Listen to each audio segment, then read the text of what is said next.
સુરતની પાંડેસરા પોલીસ દ્વારા ગોવાલક ઉપર આવેલ ઉમિયાનગરથી 4 વર્ષની ગુમ થયેલ બાળકીને હેમખેમ શોધી પરિવારને સોંપવામાં આવી છે। મળતી માહિતી મુજબ 4 વર્ષની બાળકી રમતા રમતા ગુમ થઈ ગઈ હતી।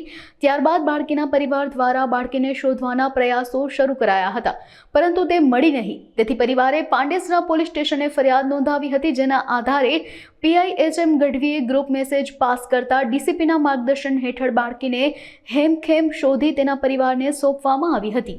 આજરોજ સવારે 10:30 વાગ્યાના આસપાસ 4 વર્ષની બાળકી ઉમૈયાનગર ગોવાલક રોડ ઉપર આવેલું છે, ત્યાં એના ફાધર સાથે રમતા રમતા ગુમ થયેલી।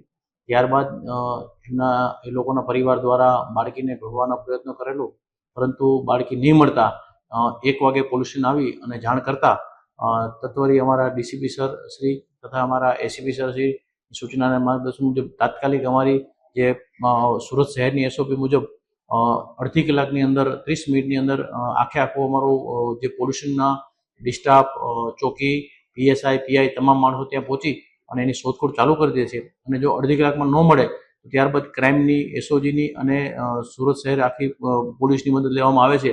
પરંતુ અડધી કલાકની અંદર જ અમારી જે ટીમ હતી, અમારા જે પોલીસ હતી, ડિસ્ટાફ હતા, PSI હતા, અમે લોકો હતા, સર્વ અમારી આખી ટીમ જઈ અને બાળકીને અમે ગણતરીના મિનિટોમાં જ ગોતી લઈ અને બાળકીના મા બાપને બાળકી સુપરત કરેલી છે।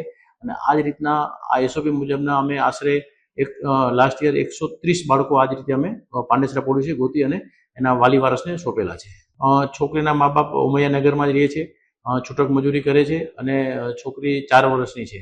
વાલી વારસને એ સંદેશો છે કે તમે તમારા બાળકોનું ધ્યાન રાખો અને જો તમે કામે જાઓ છો, મજૂરી કામે જાઓ છો, બંને મા બાપ જો કામ કરતા હોય તો સુરત શહેરમાં અને પાંડેસરામાં અમારે ડે કેરનું એક સંસ્થા ચલાવવામાં આવે છે, જેમાં બાળકને સવારે 10 થી સાંજના 6 વાગે રાખવામાં આવે છે, ફ્રી ઓફ ચાર્જ રાખવામાં આવે છે।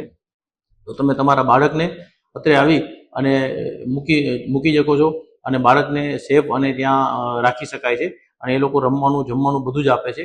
તો ડે કેરમાં તમારા બાળકને સોંપી અને તમે જાઓ એવી અમારી ખાસ તમને લોકોને ભલામણ છે, જે માતા પિતાઓને।